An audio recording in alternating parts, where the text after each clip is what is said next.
Bad Influencer ni filime yasohotse 2025 ishyirwa hanze na Netflix. Iyi seri ikimara gushyirwa hanze na Netflix yarebwe cyane, dore ko ikimara gushyirwa hanze byahise bishyira kuri top 10 global movies zarebwe cyane ku isi yose. Ubundi iyi seri ya Bad Influencer ni seri yo muri South Africa. Mbere yuko nkubwira amafaranga iyi seri yinjije n'akayabo abakinnyi bahembwe kuri buri episode, banza mva neza akantu. Bad Influencer ubundi ni seri yayobowe n'abadirectors bo muri South Africa n'abaproducer bo muri South Africa. Nta muntu w'umunyamahanga wigeze uzanga ayobore filime yabo.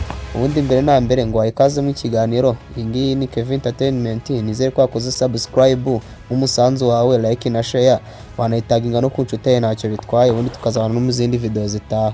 Ngo ikaze. Bad Influencer ni seri yo muri Afrika y'Epfo ikubiyemo ubuzima bwa Bike.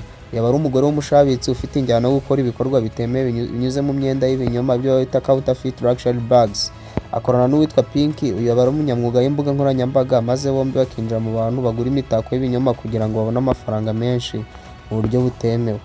Ubundi iyi filime irimo amarangamutima, ubucuruzi bw'amabanga, guhemukirana ndetse n'uburyo influencer culture cyangwa se umuco bakunda ibintu by'imbuga nkoranyambaga bishobora guteza abantu ibibazo bikomeye cyane. Mbere yuko tujya mu bindi, reka manze mbabwire abakinnyi ndetse n'abayobozi bakinnye mu iyi filime n'abayiyoboye, ngo n'aba directors.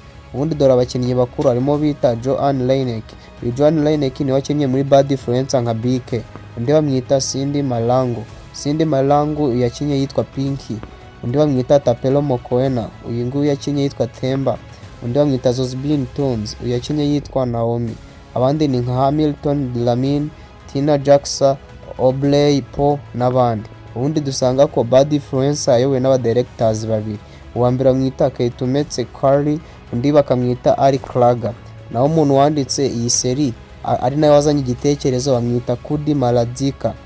Aba ni bamwe mu bafite uburambe mu gukina no gutunganya amafilime muri South Africa, dore ko kandi bafite izina rikomeye mu ruganda rwa sinema yo muri Africa. Ubundi mbere yuko tujya mu bindi bintu, reka mbabwire behind the scene cyangwa se inyuma ya kamera uko iyi filime bafashe amashusho yayo. Mu gufata amashusho bakoreshaga uburyo buhanitse bwa kamera zigezweho. Niba wararebye iyi filime wabonye ko kamera bakoresheje cyane ari kamera zigezweho kandi zitanga amashusho ya HD.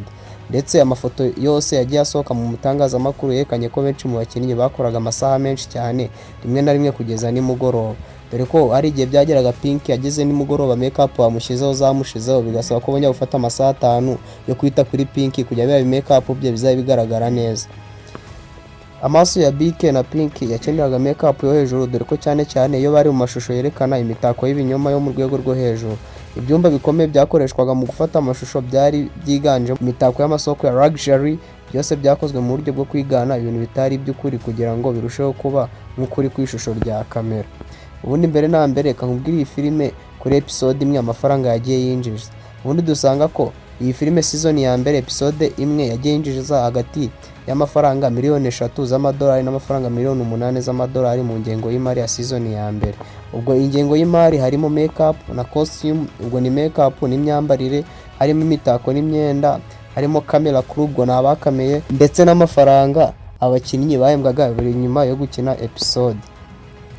Nubwo Netflix itashyize hanze neza imibare yemewe ya watch time cyangwa se amasaha y'ifilime yarebwe, Bad Influencer yageze muri top 10 ya Netflix ku isi mu cyumweru yasohokeyemo.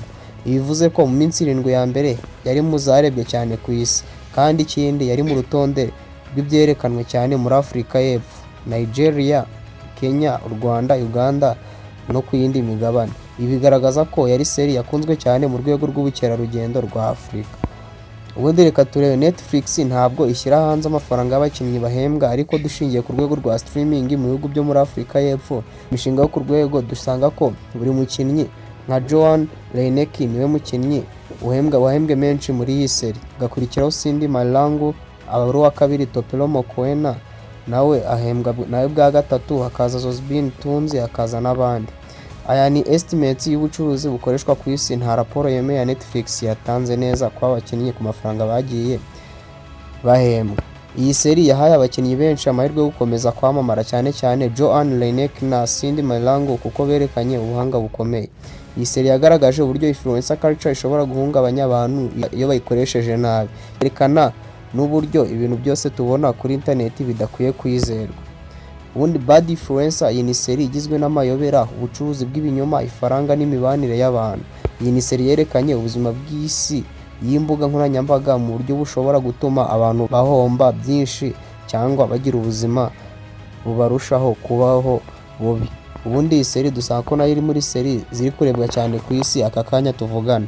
Njye twabanye nitwa Dolphe, iyi ni Kavu Entertainment. Nizeye ko kanze subscribe nk'umusanzu wawe kugira tuzane n'izindi video zitaha.